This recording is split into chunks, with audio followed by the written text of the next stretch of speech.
Hey everyone, welcome back. And today we'll be talking about the Capital Corridor and the Southern Pacific's local passenger trains that ran around Northern California. So let's just I'll get into the what's it called outline in a minute. But this is also sort of a video tribute to my grandfather who worked for the Southern Pacific for 42 years, who also took me on the Capital Corridor for the first time. Well, I was about 3 years old, and I'll probably talk a little bit more about this when we get into the Capital Corridor portion of the video. And he's also the kind of person who's inspired me to make these videos. So again, tribute to him, SP, original Amtrak logo.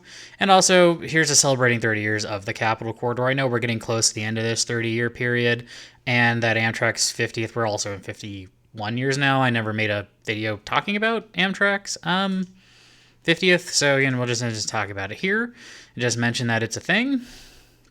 And anyways, let's click over. So the outline of today is we're going to be talking about the Southern Pacific trains, the Capital Corridor's history itself, and what I would honestly do with the trains, at least in this state if I had the ability to do so. That being said, again, we'll be getting into it. We're not going to be talking just about the Capital Corridor. We'll be talking about the SP, more of the idea of the channel is more the history of the pre-Amtrak time, not just Amtrak. And we're going to be talking a bit about both today since there actually is a functioning sort of rail line in the area. This is also a picture, I believe, of the San Francisco station. I can see the gallery cars in the back, so I think this would have been towards probably the end of SP passenger service before they handed it over to Amtrak, because I don't think the what's it called? Commuter trains ever had head-end cars, at least as far as I've ever seen on a video. So I would assume this is a one of their secondary passenger trains that probably ran down the peninsula and maybe onto Monterey. Anyways, this is a map of the, what I'm loosely calling the regional services within Northern California. So along these red lines, you had trains running from Oakland to San Jose, Oakland to Sacramento, Sacramento to Stockton, Oakland to Fresno, Fresno to Bakersfield, San Jose to Stockton, San Francisco to Monterey, and Oakland to Klamath Falls over various different lines. Like, not only was it just running the main SP line down the valley into Fresno, but you also had this little bloop out to Oakdale, which is, I believe, where it connected with the Sierra Railroad, if I'm not mistaken. And since this map was taken from the 30 schedule, there's still showing the line to El Portal, which doesn't exist anymore.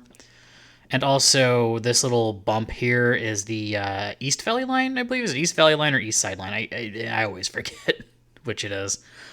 But it also had service from Fresno to Bakersfield that went on into Los Angeles, and kind of covered up the bubbles here, but I don't know which one of these is Bakersfield and which one is Kern Junction, so may have made a mistake on this bottom part of the map. Oh well. But there also were trains that went from San Francisco down through over Dumbarton up into Stockton, down into the valley as well. So at least for the people wanting that service back, there is a precedent for that, but I'll be talking about that in the further segment of this video. Also, I will note that there was a train that went from Oakland through to Reno, where I believe it's split, or it might have run as two separate trains, or it might have been 2 round trips a day that just split and went up into Klamath Falls via the Modoc line through the Paiute Reservation north of Reno and Fernley. I'm only mentioning this because it's since it's a mail train, since it's a secondary train, I can't imagine it's going to be worth looking into the history unless I ever do something on the Modoc line, which I don't know if I will or not. Frankly, I don't know if there's enough history to really talk about it. But it's not going to come up anywhere else unless I do that, so I'm just lumping it in here. I'm also not sure to what extent trains went up along this line through Marysville up to Chico and into Redding. And since I couldn't figure out if it was something that stayed mostly within California, maybe a little bit of Southern Oregon, or did it go all the way to Portland, I didn't put it on the map. Again, I'm mostly relying on old schedules to see this because, long story short, is a lot of these secondary trains never really got written about, so I'm relying on what I can find in a very hard to read schedule, which I'm gonna rant on that in a future video because I'd have to screen capture it and I don't have it up right now.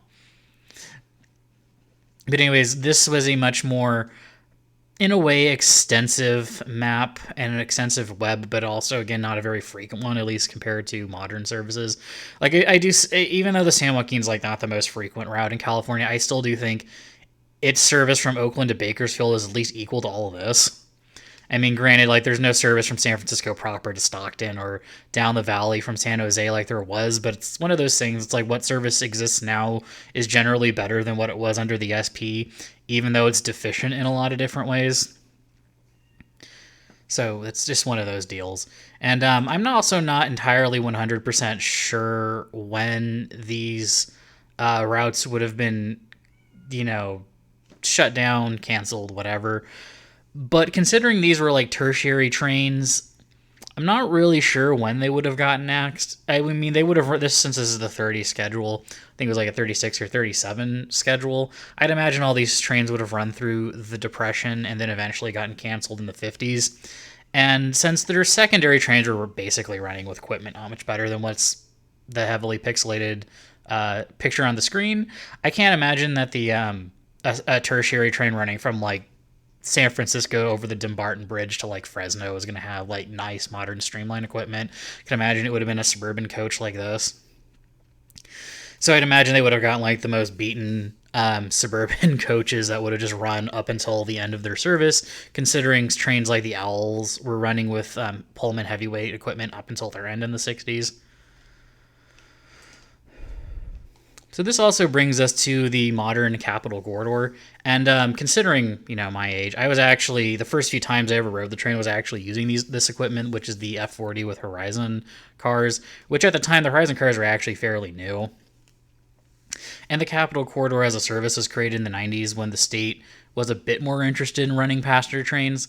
Voters passed two measures which created a $105 million pool of funding to create the Capital Corridor. And the train started running in 1991 with 3 daily round trips between San Jose and Sacramento.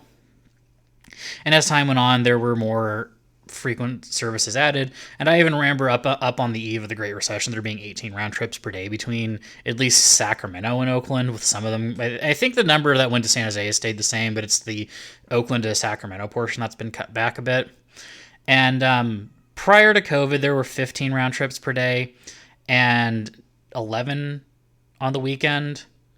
And given the way things are slowly rolling out and considering Amtrak's issues with getting enough staff and Amtrak's just in the state's just ambivalence to public transportation, I have no idea when we're going to go from 11 on the weekdays back up to 15 and from 9 on the weekends back up to 11.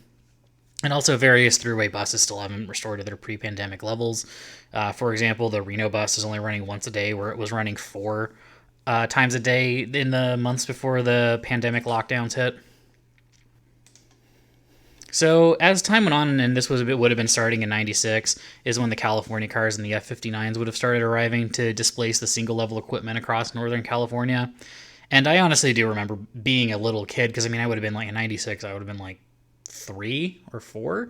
I can vaguely remember these starting to show up and start displacing the Horizon cars. I actually remember being, I think I was maybe 6 when the last Horizon 5 or 6 when the last Horizon trains were still being used on the Capitol and got displaced by the new equipment. So I do remember these being new as a little kid and them being actually, cool. And over here you have an MPI locomotive with its old gallery cars from the 80s.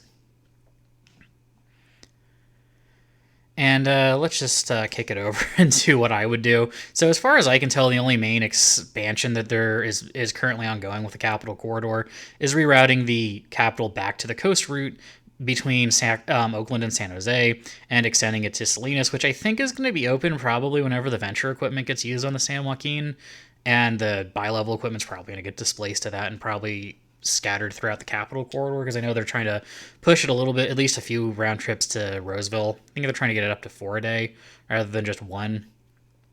And I know that the JPA has taken Reno and anything east of Auburn more or less off the table, which is dumb. But what I would do in this case is that would be different. Was honestly, besides getting rid of the JPAs and just doing it all at the state level, because I can do a whole ranting video on as to what I would do to fix public transportation in this state and why it's so screwed up.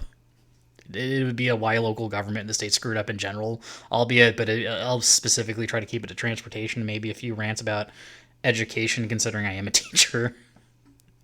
But anyways, I would extend it to Reno. I mean, 4 round trips a day to Reno makes sense. That's what the buses were at. It's a big tourist market, not just Reno, but the Sierras itself, like Soda Springs and Truckee, for the hiking, the outdoorsy stuff, the skiing in the winter.